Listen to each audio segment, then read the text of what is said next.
अस्सलाम वालेकुम, very good evening to all of you. Dawn news पर इन फोकस के साथ मैं हूं नादिया नकी। जाफर एक्सप्रेस के हवाले से जो सानहा हुआ उस पर आज DGISPR ने प्रेस कॉन्फ्रेंस की CM बलूचिस्तान सरफराज बुगटी के हमरा और इसमें उन्होंने बड़ी तफसील से बताया कि उस दिन किस तरह से क्या कुछ हुआ, दहशतगर्दों ने कैसे ट्रेन को रोका, कैसे यरगमाली बनाया और फिर पाक फौज ने जो हमारी जो सिक्योरिटी फोर्सेज हैं उन्होंने किस तरह से, और स्पेशली ज़रार कंपनी का उन्होंने जिक्र किया कि किस तरह से इन हॉस्टेजेस को बाजियाब कराया और दहशतगर्दों का गला कमा किया। इस सब के बावजूद उन्होंने ये एक और चीज़ जो बड़ी अहम थी वो उन्होंने कही कि मुस्तकिल जो दहशतगर्द हैं उनकी सहूलतकारी जो है या फिर जो उनके इस वक्त ताने बाने मिल रहे हैं वो अफगानिस्तान से मिल रहे हैं, but at the same time he also said कि जो इंडियन स्पॉन्सर्ड टेररिज्म है उसको हमें नहीं भूलना चाहिए, ना ही उसे रद्द करना चाहिए। पूरे प्रोपेगेंडा का भी जिक्र किया गया इस पूरे सानहे के दौरान कि किस तरह से भारत ने प्रोपेगेंडा किया और AI की मदद से झूठी खबरें जो हैं वो उन्होंने फेक न्यूज़ फैलानी शुरू की। फिर एक गिला ये भी किया गया कि पाकिस्तान के अंदर भी सर्टन ट्विटर अकाउंट्स ने इसको प्रोपेगेट भी किया, जिसकी वजह से जो फेक न्यूज़ है या डिसइंफॉर्मेशन है वो फैली।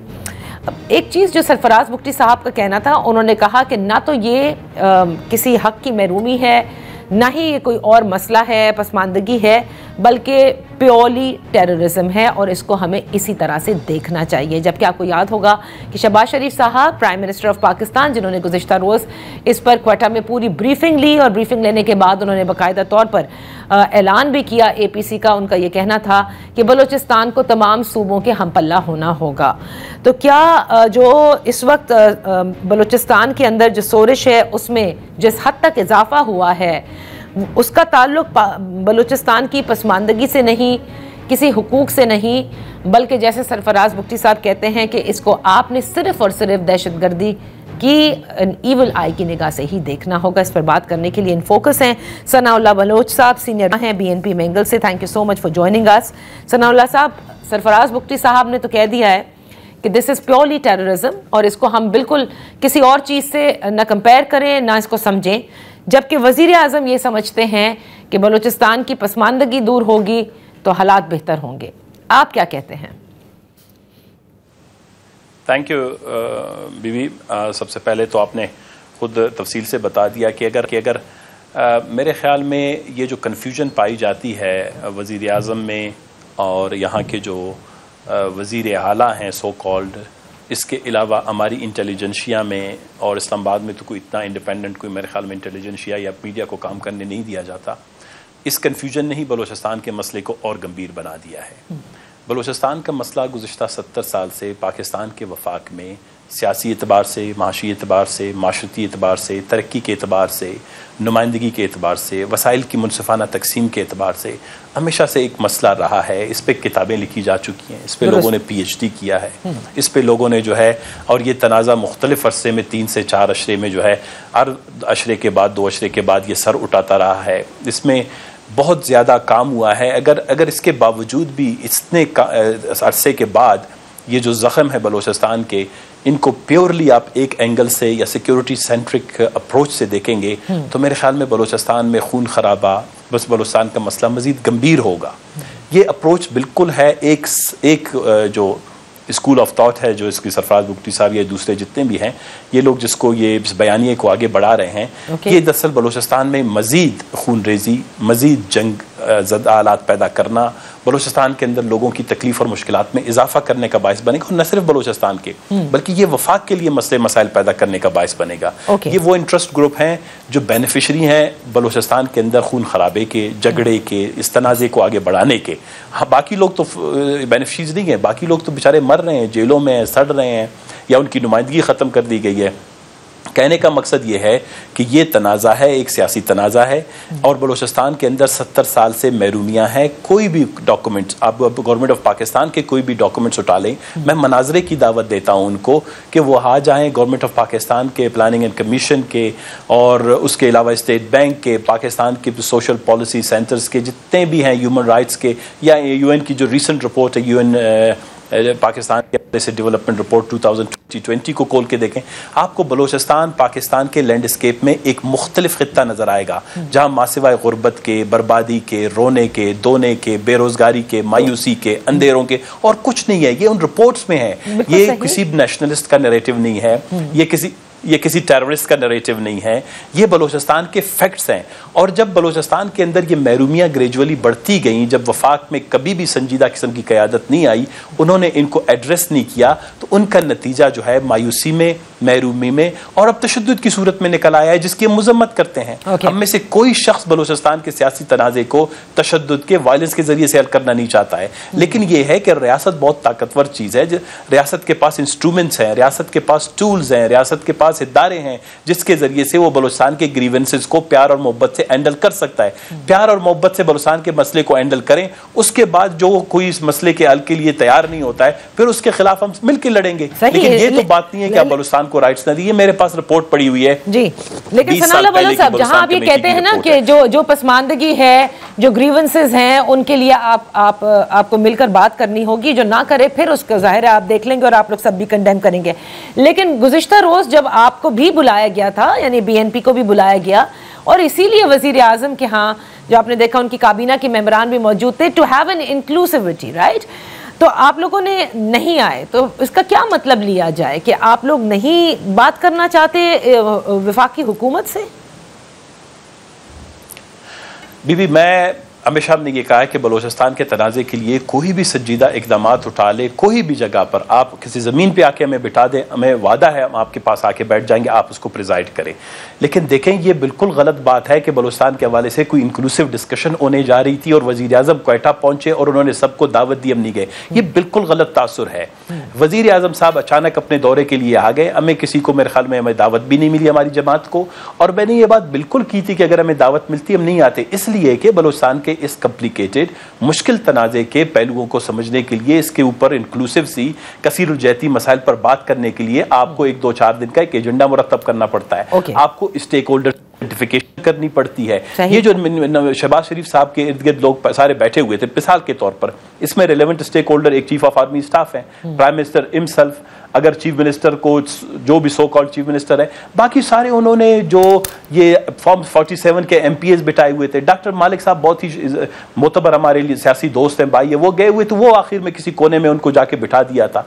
इस तरह की कि आपके ख्याल में ये इसको इंक्लूसिव डायलॉग कहते हैं, इसको इंक्लूसिव डिस्कशन कहते हैं, इसको बलोचिस्तान के कॉम्प्लिकेटेड मसले के हल का संजीदा कोशिश कहते हैं? नहीं, संजीदा कोशिश के लिए आप कल बुलाएं, बलोचिस्तान पे एक नेशनल डिबेट करें, बलोचिस्तान पे नेशनल डिबेट इस्लामाबाद में करें, बलोचिस्तान के तमाम स्टेक होल्डर्स की निशानदेही हम आपको करेंगे, एक ओपन फोरम पे 2-3 दिन का कन्वेंशन सेंटर में। सनाउल्लाह बलोच साहब, मैं कता कलामी के लिए माफी चाहूंगी, क्योंकि इंक्लूसिव डायलॉग के लिए तो जाहिर है नहीं, but you know that message of inclusivity मेरे ख्याल से प्राइम मिनिस्टर या कोई भी हुकूमत वो देना चाहती है, और स्पेशली दहशतगर्दों को, कि सारी जो जमात हैं, चाहे वो नेशनलिस्ट जमातें हों, लिबरल जमातें हों, वो सब you know when it comes to terrorism वो सेम पेज पर हैं। खालिद मक्सी साहब हमारे साथ हैं, बाप पार्टी के रूह रवां, मैं इनको कहूँगी, फेडरल मिनिस्टर हैं इस वक्त साइंस एंड टेक्नोलॉजी के। Thank you so much Maksi साहब फॉर जॉइनिंग अस।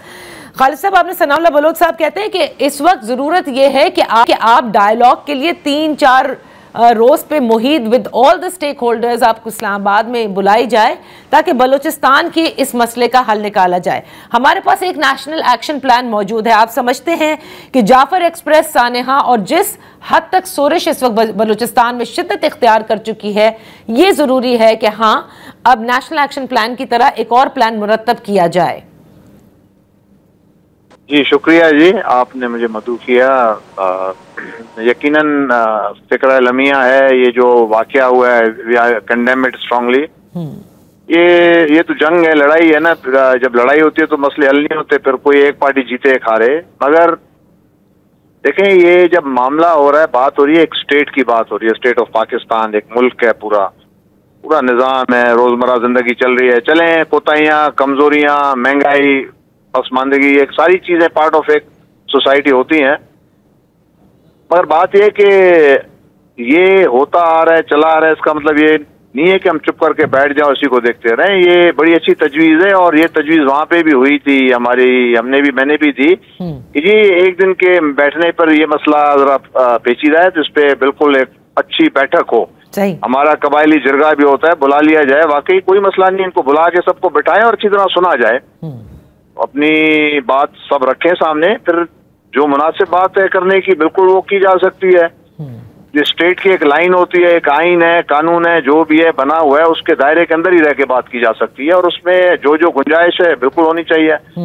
मगर एक आम इंसान मुसाफिर है, जा रहा है, वो अपने घर जा रहा है बच्चों के साथ, उसके दिल में क्या तमन्ना है, छोटे बच्चे देखें सिचुएशन, ये हाउ कैन वी जस्ट उसको एक्सेप्ट की क्या गुंजाइश, क्या उसको तो कंडेम को वर्ड भी नहीं है कि कंडेम इस किस्म। दुरुस्त है आपकी बात, बिल्कुल दुरुस्त है कि बाकी रही बात कि जी बात करना, सारी इंसान को सबसे बड़ी बात अल्लाह पाक ने बात करना ही सिखाया है जिससे मसले हल होते हैं। तो बड़ी अच्छी तजवीज है, बैठ जाएं, कोई बात नहीं, बैठना चाहिए। हमने भी तजवीज दी है कि जी बैठक हो जाए, सारे बैठ जाएं और एक उस पर सबको सुना जाए। अच्छा, तो मक्सी साहब मुझे एक चीज बताइएगा कि जो सबसे ज्यादा मेरे ख्याल से लम्हा फिक्रिया है कि ये जो दहशतगर्द तंजीमें हैं, BLA हो, स्पेशली BLA, क्योंकि इस पूरे उसमें जिस तरह से वो प्रोपोगेट कर रहे थे, ये भी देखा गया है कि वो पहाड़ों से जो भी उतरते हैं दहशतगर्द, उनकी सपोर्ट के लिए जो भी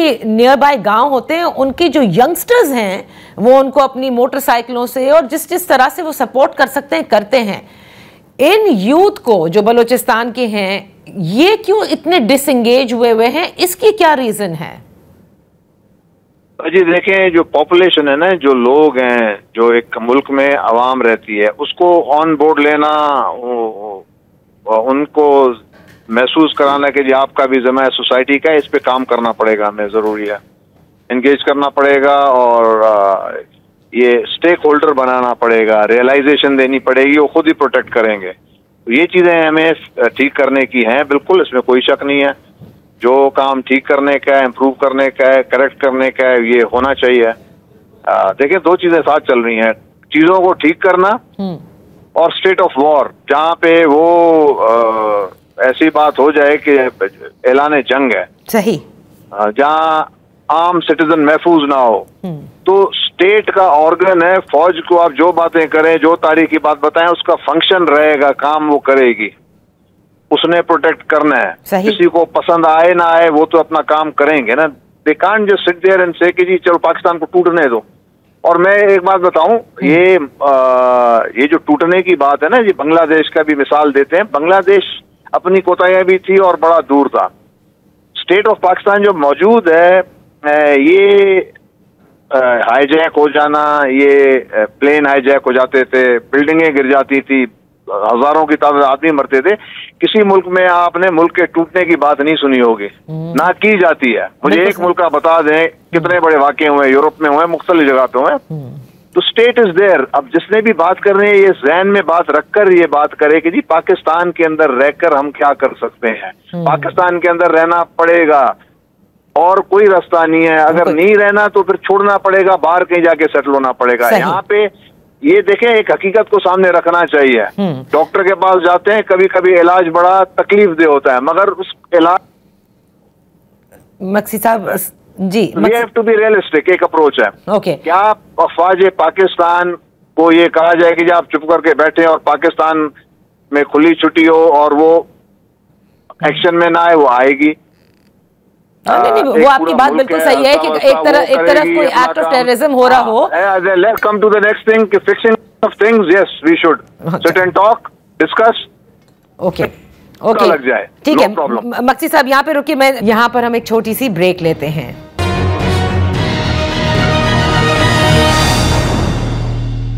वेलकम बैक, आप देख रहे हैं program in focus. Sanaullah Baloch sahab, जैसे मक्सी साहब कह रहे हैं कि yes there is no problem, बैठें और बात करें, लेकिन आज सरफराज बुख्ती साहब ने जो प्रेस कॉन्फ्रेंस की, उनकी बातों से ये लगा कि there is no sparing of anything, किसी से बात नहीं की जाएगी, क्योंकि उन्होंने ये कह दिया है कि इनको आप ये ना देखें कि कोई पसमानदगी है, कोई राइट्स का या हुकूक का इशू है, ये मेयरली टेररिस्ट हैं और इनको उसी तरह से डील करना होगा।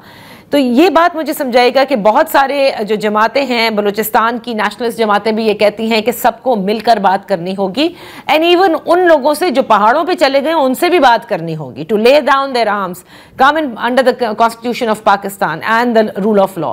लेकिन क्या आपको भी लगा कि सीएम बलूचिस्तान ये कह रहे हैं कि नहीं, बात की कोई गुंजाइश नहीं? अब बीबी, आप माशाल्लाह समझदार हैं, पढ़ी लिखी हैं। खालिद साहब हमारे बड़े भाइयों की तरह हैं, he is very knowledgeable person as well. आप मुझे बताएं, दुनिया में कहीं पे भी वायलेंस है, तशद्दुद है, मिलिटेंसी है, टेररिज्म है, ये किसी चीज़ का आउटकम तो होते हैं ना, ये किसी चीज़ के नतीजे में ये फ़रोग़ पाते हैं या इनके लिए माहौल बनता है। वो वजूहात क्या होती हैं, वो रीज़न्स क्या होती हैं? अगर आप उन रीज़न्स पे बात करें तो आपको भी दहशतगर्द करार दें। अगर आप उन रीज़न्स को कहें कि जी यहाँ पे गुर्बत की वजह से ये माहौल है, मसलन हमारे यहाँ अगर इस मजहबी दहशतगर्दी बढ़ी, उसके पीछे कुछ वजूहात हैं ना, उसके पीछे कुछ रीज़न है। 50-60 साल की हमारी गलत पॉलिसियाँ हैं, हमने खुद जो इस कल्चर को प्रमोट किया, हमने दूसरी दुनिया में भेजे, हमने लड़ाए। आज अगर वो वापस हमारे पास आ गए हैं तो अब हमारे लिए तकलीफ हो रही है, तो लेकिन हमें उस रीज़न में जाना चाहिए कि हमने वो वजूहात उस वक्त पैदा किए। बलूचिस्तान में ग्रेजुअली रियासत ने बहुत सी गलतियां की हैं, जिन गलतियों की वजह से ये जो वजूहात थी ये बढ़ती गई। वो वजूहात जिस तरह मैंने कहा, जिस तरह आपने खुद अभी जिक्र किया कि नौजवान बड़ी तादाद में इसको सेलिब्रेट करते हैं। वाई ये बात आज से तकरीबन, जब अकबर खान बुगटी साहब थे या हम थे, जब हम लोगों ने बलूचिस्तान में बलूचिस्तान कमेटी का हिस्सा बने, तो हमने कहा कि बलूचिस्तान के अंदर ये जो आतिशफिशा हैं, ये हब तकरीबन फूटने को है। जिस तरह साइंटिस्ट वॉल्केनोज की जाके आप प्रेडिक्शंस करते हैं through certain instruments and mechanisms, एक जो पॉलिटिकल सेंसिटिव पॉलिटिकल एलीट होता है सोसाइटी का, जो सोसाइटी में रहता है, वो गेज करता है, वो उसके नब्ज पे लोगों का आत होता है, वो समझता है कि कब लोगों का जो बर्दाश्त का, सबर का पैमाना लबरेज हो रहा है। तो we have gone through that phase. हम 20 साल पहले बता रहे थे कि इस रियासत की इन पॉलिसियों की वजह से, इन सबका जिक्र बलूचिस्तान कमेटी की रिपोर्ट में, हमारी किताबों में, तहरीरों में, डिस्कशन में है कि जो रियासत के ग्रेजुअली ये इकदामात हैं, ये लोगों के अंदर सबर और उम्मीद का जो ये पैमाना है, इसको लबरेज कर रहे हैं। लिहाजा रियासत इन मामलात पे देखे, इंसाफ फराहम करे, मसावात फराहम करे, बलूचिस्तान की यकसा तरक्की के लिए बहुत बड़ा प्लान बनाएं, जिसमें अगर आप उसको बलूचिस्तान का जो डेवलपमेंट का डेफिसिट है या तरक्याती खसारा है, तालीम की मद में, सनत की मद में, इंफ्रास्ट्रक्चर की, सड़कों की मद में, मवासलात की मद में, बिजली की मद में, वसाइल की मद में, इनको आप ग्रेजुअली एड्रेस करते तो आज शायद ये नौजवान कहीं पे मुलाजमत कर रहे होते, कहीं पे इनकी दुनिया आबाद हो चुकी होती, यहाँ पे घरों में सरसब्जा हो चुका होता। If you are not going against the reasons और उन रीजंस के को हल नहीं कर रहे हैं, सिर्फ और सिर्फ झगड़े की तरफ जा रहे हैं, ये मेरी दोबारा प्रेडिक्शन होगी जो मैंने आज से 10 साल पहले की थी कि आप बलूचिस्तान में जितना भी जंगज़दा माहौल बनाएंगे, बलूचिस्तान में जितने भी ऑपरेशन करेंगे, जो आने वाली नस्लें हैं वो मजीद इश्तियाल की तरफ बढ़ेंगे। आप जितना भी जंगी माहौल बनाएंगे, इधर आपको जंगी ज़हन वाले लोग पैदा होते जाएंगे। सियासी लोग ग्रेजुअली बलूचिस्तान में ख़त्म हो रहे हैं, कुछ तो पहले ही ख़त्म हो गए, जो कुछ रह गए हैं, हम सब तकरीबन रियासत, हम सबसे इसलिए नाला हैं कि हम सच की बात करते हैं, हक की बात करते हैं, इसीलिए फॉर्म 47 से भर दिया अपनी असम्बलियाँ उन्होंने। लेकिन इसके बावजूद भी जो लोग आपके साथ बात कर रहे थे, जमहूरियत की बात करते हैं, असम्बलियों में बैठे फेडरेशन की बात करते हैं, इस आइन पे अलफ लिया, उन सबको भी आपने धकेल दिया। तो आपने हमारी जो रियासत की जो गलत पॉलिसियां हैं, उसके बायस बलूचिस्तान का मसला इस नैज पे पहुंचा है। आप पहले उन रीजंस को एड्रेस करें। जब रीजंस को ग्रेजुअली आप एड्रेस करेंगे, इट विल टेक टाइम, उसके बाद लोगों की हमदर्दियां आपके साथ बढ़ेंगी, रियासत के साथ लोगों का एक रिश्ता कायम होना शुरू हो जाएगा। फिर उसके बाद जो है हम वायलेंस पे, तशद्दुद पे, तखरीबकारी पे, सारी चीजों पे आपका कंट्रोल हो सकता है। बट दिस ओनली अप्रोच कि जी आप फौजें उतारें, आप लोगों को मारें, आप लोगों के बलूचिस्तान के अंदर और ज्यादा लोगों को जो है इरासा करें, इसका मैं रियासत बहुत ताकतवर चीज है, इस पर कोई शक नहीं है। ठीक है, लेकिन आप कहते हैं कि यह हल नहीं है, इससे मामलात और आप लेकिन कहते हैं रियासत और जी मैं रियासत और रियासत के तमाम इदारे पाबंद हैं इस आइन और कानून पर अमल दरामद करने के लिए। आप जो नेशनल डिबेट करवाएंगे, मैं आपको बताऊंगा फंडामेंटल राइट, बुनियादी हकूक से लेकर फौज की जिम्मेदारियों तक, आइन के तमाम आप आर्टिकल्स पे अमल दरामद कहां पे हो रहा है, आप इन पे अमल दरामद करना शुरू कर दें। Balochistan is going to be the one of the softest and peaceful region of this country. Khalid Masih साहब, आप सुन रहे हैं, वो कह रहे हैं कि क्या करना होगा। आप अग्री करते हैं जो सनाउल्लाह बलोच साहब कह रहे हैं कि आइन और कानून पर आप अमल दरामद करें, बलूचिस्तान जो है वो पुरअमन ऑटोमेटिकली हो जाएगा। और मैं और इसमें ज़रूर ऐड कीजिएगा मक्सी साहब कि देखिए, नुमाइंदगी तो बलूचिस्तान को मिली, फेडरल हुकूमत में मिली, सेनेट में मिली, प्राइम मिनिस्टर लेवल तक मिली, और उसके बावजूद हम ये देखते हैं कि बलूचिस्तान के मामलात जो हैं वो ख़राब ही नज़र आते हैं।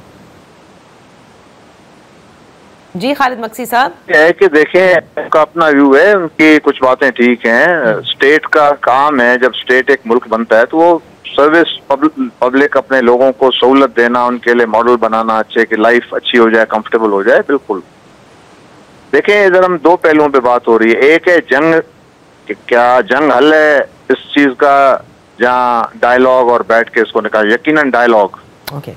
बात रही कि डिफरेंशिएट करना है जी, कौन डायलॉग करना चाहता है और कौन जंग करना चाहता है। डायलॉग उसी होगा जो आ जाएगा ना टेबल पे, जो बात करना चाहेगा। जो बात नहीं करना चाहेगा तो वो ज़ाहिर जंग की तरफ जाएगा, तो उसके नतीजे में स्टेट ने डिफेंड करना है अपने को, simple as that.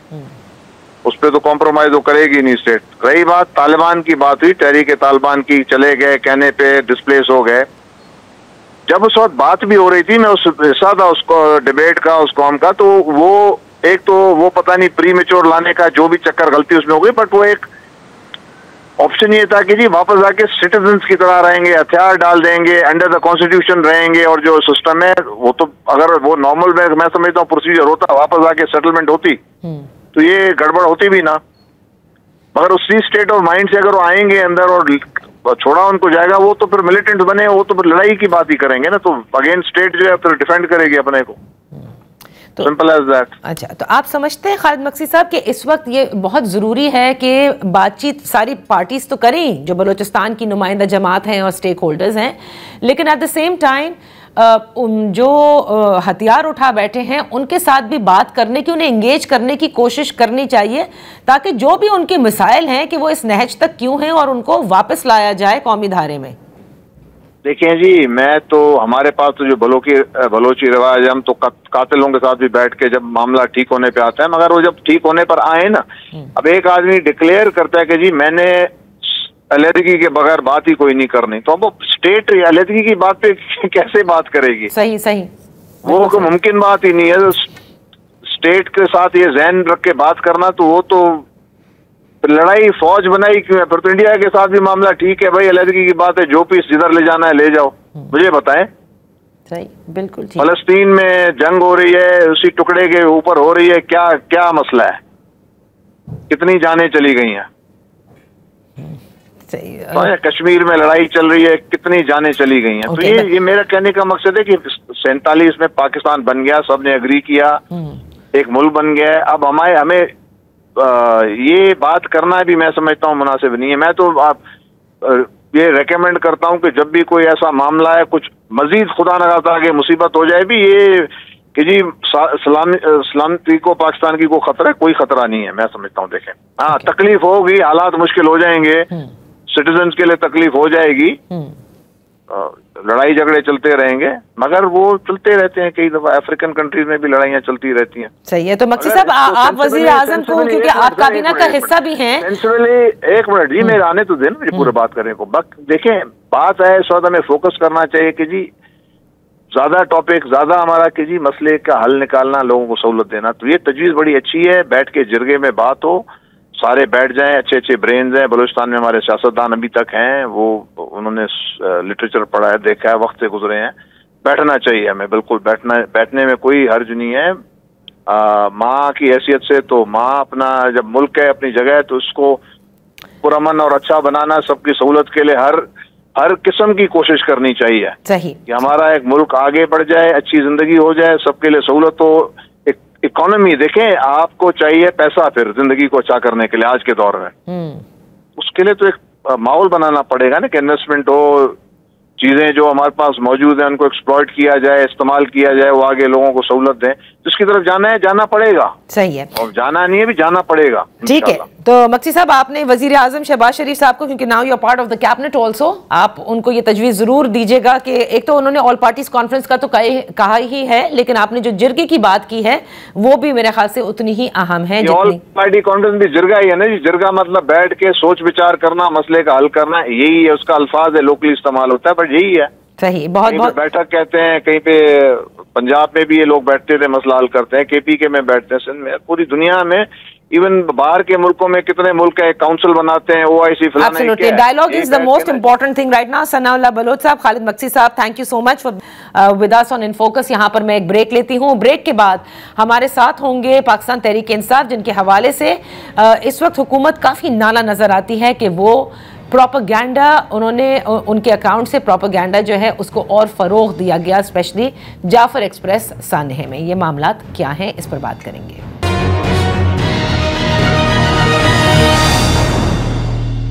Welcome back. In focus है बैरिस्टर उमैर नियाजी साहब, पाकिस्तान तहरीक इंसाफ से, कौमी असेंबली के मेंबर हैं। Thank you so much for joining us. Umair Niazi sahab, इस वक्त आपने देखा कि गुज़िश्ता रोज़ भी ख्वाजा आसिफ साहब ने भी फ्लोर ऑफ द हाउस पर भी और उमूमी तौर पर भी वो ये बार बार कहते हैं कि जाफर एक्सप्रेस का जो सानहा एक तरफ हुआ, एक तरफ इंडियन प्रोपेगेंडा जिसका क्या जिक्र DGISPR ने भी किया कि वो आगाज हो चुका था, दूसरी जानिब वो कहते हैं कि पाकिस्तान, और ये मैं बात कर रही हूँ ख्वाजा आसिफ की, कि पाकिस्तान तहरीक इंसाफ के जो ट्विटर अकाउंट्स हैं और उनकी सपोर्ट करने वाले लोगों के, वो झूठा प्रोपेगेंडा फैलाना फौरन शुरू कर देते हैं। और इस पूरी जो जाफर एक्सप्रेस सान्या हुआ है उसमें सोशल मीडिया पर चलने वाली तज़ीक आमेज़ जो ट्वीट्स हैं उसमें जो कॉनोटेशन है या बाकायदा तौर पर ये कहा जा रहा है कि तहरीक इंसाफ भी इसमें मुलव्वस है। तो ये किस हद तक आपका सोशल मीडिया ने बिगाड़ कर दी है या बिगड़ चुका है कि उसे टेम ही नहीं किया जा सकता? बिस्मिल्लाहिर्रहमानिर्रहीम। देखिए, ख्वाजा आसिफ साहब जो बात कर रहे हैं एक बड़ी जो है ना अजीब सी स्टेटमेंट दे रहे हैं। देखिए, इंडिया जो कर रहे हैं आपके अंदर को प्रोपेगेंडा नहीं कर रहा। इंडिया ने बाकायदा इन्वेस्टमेंट करके जो है ना इधर दहशतगर्दी फैलाई है और उस दहशतगर्दी का आज इफेक्ट देख रहे हैं कि वो आपसे आउट ऑफ कंट्रोल हो गई है, कि एक आइसोलेटेड इंसिडेंट से हटके अब कोऑर्डिनेटेड अटैक्स होने लगे हैं। चाहे वो चाइनीज़ वाला इंसिडेंट आप उठा लें, कराची एयरपोर्ट के बाहर जो हुआ, जाफर एक्सप्रेस वाले वाक़यात और ताने बाने, ये देखें, मतलब ये कोऑर्डिनेटेड एफर्ट है। और आप बजाय इसके कि इन पे अटैक करें, इनका देखें कि इसकी रूट कॉजेज़ क्या हैं, आप एक खुद डिस्ट्रैक्शन क्रिएट करें कि नहीं जी PTI ये कर रही है। हालांकि PTI क्या कर रही है? PTI इस मुल्क में रूल ऑफ लॉ की बात कर रही है, PTI एक डायलॉग की बात कर रही है, PTI बलोचिस्तान के प्रॉब्लम्स को हाईलाइट कर रही है। उस तरफ कोई तवज्जो नहीं दे रहा। अगर हमारे दौर में देखें, हमारे दौर में तो इस तरह की दहशतगर्दी नहीं थी। क्या कुछ गलत स्टेप लिए गए हैं? क्या वो किसी ने आइडेंटिफाई करने की कोशिश की है? PTI तो आज बात कर रही है कि तमाम पॉलिटिकल पार्टीज को आप जो है ना ऑन बोर्ड लें, आप इस चीज़ पे कंसल्टेशन करें। आगे अगर आप इमरान खान के दौरे हुकूमत की बात उठा लें, अक्टूबर 2021 में इमरान खान की कैबिनेट ने जो है ना एक स्ट्रेटेजिक डिसीजन लिया कि साउथ बलोचिस्तान के लिए एक स्पेशल पैकेज होना चाहिए।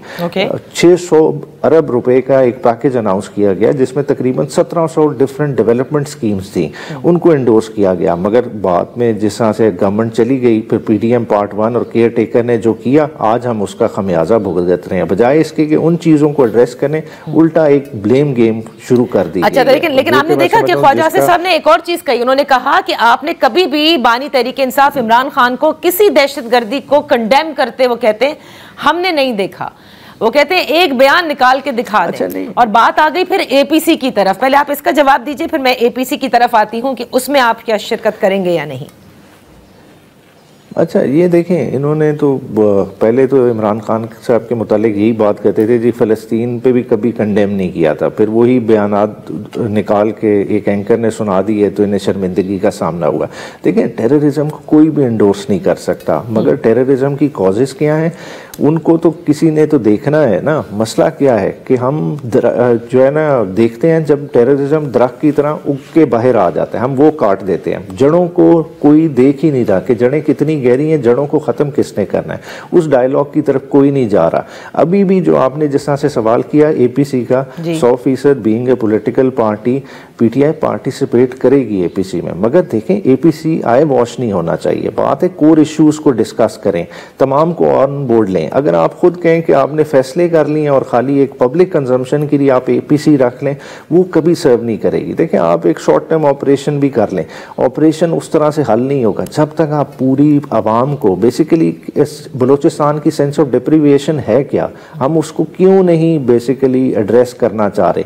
क्या हमें आज उनकी असेंबली उठा के देख लें, क्या वो रिप्रेजेंटेटिव असेंबली है? आप हमारे चले मौक़िफ़ को फॉर्म 47 वाले को एक तरफ छोड़ दें, देखें जिस क्वालिटी के लोग आपने बिठाए हैं, क्या वो लोगों के एस्पिरेशन को रिप्रेजेंट करते हैं? आज अगर ए पॉलिटिकल लोग आके बलूचिस्तान में 25-25, 30-30 हज़ार लोगों के जलसे एक दिन के मार्जिन पे कर लें, तो ये पॉलिटिकल पार्टीज़ के लिए सवालिया निशान है। और इतना पॉलिटिकल निज़ाम को किसने कमज़ोर किया है? फिर रिसोर्स डिस्ट्रीब्यूशन का जो इतना बड़ा मसला है, फिर जो बलूचिस्तान का सबसे बड़ा सवाल आता है कि उनके रिसोर्सेज उन पे इस्तेमाल नहीं होते। हालांकि छोटे छोटे इश्यूज हैं जो over the period blow out of proportion हो गए हैं, किसी ने तो उनको एड्रेस करना है। तो आज एक मौका है, सीरियसली इस एपीसी को करें, बल्कि एपीसी से पहले जो सबसे ज़रूरी है, आप पार्लियामान को फाल बनाएं, इस पार्लियामान के सामने एक सिक्योरिटी ब्रीफिंग रखें और उसमें इन इश्यूज़ को रखें। तो अगर इन सारी चीज़ों को करें तो इन मसलों का हल हो सकता है। और ये जिस एपीसी का जिक्र कल किया प्राइम मिनिस्टर ऑफ पाकिस्तान ने, क्या पाकिस्तान तहरीक इंसाफ उसमें जाएगी? क्योंकि ये भी बात आ रही थी कि एक तरह से शिबली फराज साहब ने एक शर्त जैसे रख दी कि इमरान खान साहब को भी पैरोल के ऊपर रिहा किया जाए ताकि वो भी इस किस्म की एपीसी का हिस्सा बने। तो ख्वाजा आसिफ साहब कह रहे थे कि पहले ही इन्होंने शराइत रखना शुरू कर दी हैं। अच्छा देखें, शराइत की बात नहीं, बुनियादी तौर पे एक इमरान खान के अगर कॉन्टेक्स्ट में देखें, इमरान खान से तो आप पॉलिटिकल लीडरशिप को मुलाकात ही नहीं करने देते। कल भी पॉलिटिकल लीडरशिप पाकिस्तान तहरीक इंसाफ की अडयाला जेल के बाहर गई, हालांकि मुलाकात ड्यू थी मगर नहीं मिलने दिया गया। वो तो चले आपने एक रवैया रखा हुआ है, मगर आप अगर चाहते हैं कि तहरीक इंसाफ की तरफ से एक मीनिंगफुल इनपुट आए, वो अपनी पार्टिसिपेशन दे, तो जाहिर बात है उनकी और उनके जो चेयरमैन है उसके दरमियान मुलाकात तो होनी चाहिए। इमरान खान तक एटलीस्ट अनहिंडर्ड एक्सेस तो दें। क्या इमरान खान का ये हक नहीं है कि वो अपनी पार्टी के साथ इंगेज कर सकें? ये कौन सी ऐसी फोर्सेस हैं जो चाह रही हैं कि इमरान खान को बिल्कुल आइसोलेशन में ले जाए? ना इमरान खान साहब के केसेस लगें, ताकि केसेस नहीं लगेंगे तो ऑडियंस नहीं मिलेगी, ना मीडिया मौजूद होगा तो कोई किसी तरह का इमरान खान का पॉइंट रिपोर्ट नहीं होगा। और इसी जो है ना चीज़ पे हमने पूरे सिस्टम को आइसोलेट कर दिया। यहाँ पर हम एक छोटी सी ब्रेक लेते हैं।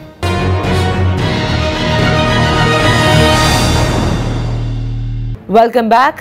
अगर एपीसी जब बुलाने की बात की जा रही है तो क्या तहरीक इंसाफ पार्टिसिपेट करेगी या नहीं करेगी? उमर नियाजी साहब, देखिए ये तो डिसाइड करना है, मगर मेरे जो अपनी ऑब्जर्वेशन है, जो मैंने हाउस में भी फील किया है, तहरीक इंसाफ फुल उसमें पार्टिसिपेट करेगी और ये सारे पॉइंट सामने रखेगी कि टेररिज्म की कॉजेज़ क्या हैं और उसको एड्रेस किस तरह से करना है। आपने ये भी देखा होगा कि गुज़िश्ता रोज़ भी इसका बड़ा जिक्र हुआ और बार बार इसका जिक्र हुकूमत करती है कि इमरान खान साहब की जब हुकूमत थी, उन्होंने जिस तरह से तालिबान को वापस लाकर बसाया और दहशतगर्दी ने फिर एक मरतबा हम देख रहे हैं कि सर उठा लिया है, तो ये वो गलत फैसले थे जिसका खमियाजा आज पाकिस्तान भुगत रहा है। नहीं, इन फैसलों का तो फ्लोर ऑफ द हाउस पे डिफेंस मिनिस्टर ने खुद बात की ना। देखिए वो इमरान खान साहब का फैसला नहीं, उन्होंने बाकायदा नाम लेके जो है ना जनरल फैज और जनरल बाजवा का नाम लिया, कहा कि हमें बुलाया गया और वहाँ जो है ना ब्रीफिंग दी गई। तो ब्रीफिंग किसकी तरफ से थी और अल्टीमेटली फैसला किसके दौर में हुआ, वो सारे मिनट्स और मीटिंग लगा के अवाम को दिखा दें। देखें कोई भी ये सिक्योरिटी पॉलिसी अगर बन रही है, किसी ने रिहेबिलिटेट किया, किसी कैबिनेट की अप्रूवल, वो सामने रखें, फिर बेशक इमरान खान साहब को अक्यूज कर लें। सही। अच्छा उमर नियाज़ी साहब, अब आते हैं ज़रा सियासी मामलात की तरफ आपकी जमात के, कि इस वक्त बहुत सारे आपने देखा कि शेर अफजल मरवत साहब भी किस तरह से पार्टी से निकाले जाने के बाद वो एक ऐसा तीर हैं जो हर रोज़ किसी ना किसी पर जाकर समझ लीजिए कि निशाना ले लेते हैं और बड़ी बातें करते हैं। लेकिन ये भी कहा जा रहा है कि सामने जो कुछ भी नज़र आ रहा है, पर्दे के पीछे इंगेजमेंट है और वो इंगेजमेंट शायद इस मर्तबा इस पार्टी के ज़रिए नहीं बल्कि एक पुराने साथी के ज़रिए की जा रही है। आप ज़रा इसके हवाले से बताइएगा कि क्या ख़बरें हैं, क्योंकि एक तरफ आप लोग बुरा भला भी कहते हैं और इमरान इस्माइल साहब तो ये कहते हैं कि एक तरफ बुरा भला कहते हैं और दूसरी तरफ पीछे जाके बात भी कर रहे होते हैं। तो पाकिस्तान तहरीक इंसाफ की पॉलिसी है क्या? अच्छा अगर देखें इंगेजमेंट होती तो हमारे MNAs और सेनेटर्स उठाए ना जा रहे होते। आपके अभी रिसेंटली टाइम्स में देखें सेनेटर ओन अब्बास बप्पी को किस तरह से घर से उठाया गया जी। फिर अगर एंगेजमेंट होती तो प्रोडक्शन ऑर्डर पे चौधरी एजाज चौधरी साहब जो हमारे सेनेटर हैं, वो ऐवान में आ जाते। अगर इंगेजमेंट होती तो मियाँ गौस आज जो है ना MNA हमारे रहीम यार खान से वो जेल में ना होते। अगर इंगेजमेंट होती तो हमारे अभी तक 26 नवंबर वाले वर्कर्स तमाम रिहा हो चुके होते।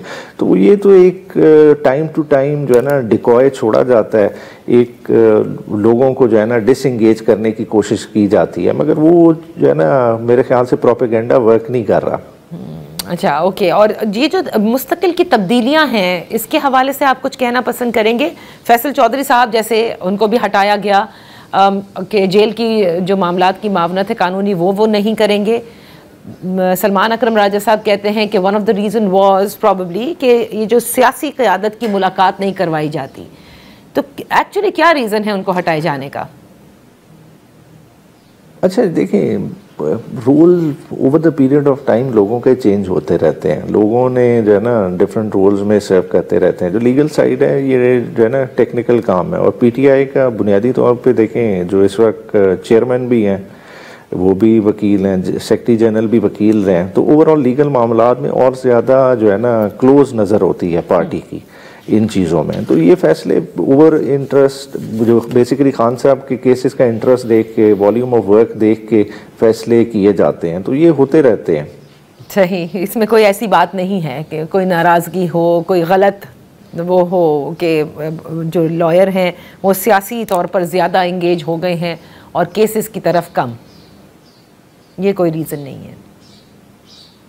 अगर इस तरह की हो भी सही तो देखें, ये ज़्यादा इम्प्रेशन तो बेहतर सलमान राजा साहब से पूछ लें तो वो क्लियर कर सकते हैं, मगर मेरे ख्याल से इसमें कोई फ़र्क नहीं पड़ता। देखें रोल है, पार्टी ने एक रोल के लिए जिसको बेहतर समझे ले आए, क्योंकि अल्टीमेट ऑब्जेक्टिव क्या है कि इमरान खान साहब के केसेस ख़त्म होने चाहिए और उन्हें बाहर आना चाहिए। तो उसके लिए ये सारी तगोदो है। तो उसके लिए अगर किसी और को बेहतर समझा जाता है तो और को ले। सही, बहुत बहुत शुक्रिया और मैं न्याजी साहब for being with us on focus. यहाँ पर प्रोग्राम खत्म होता है, कल इंशाल्लाह फिर आपकी खिदमत में हाजिर होंगे। इजाज़त दीजिए, अल्लाह हाफिज़।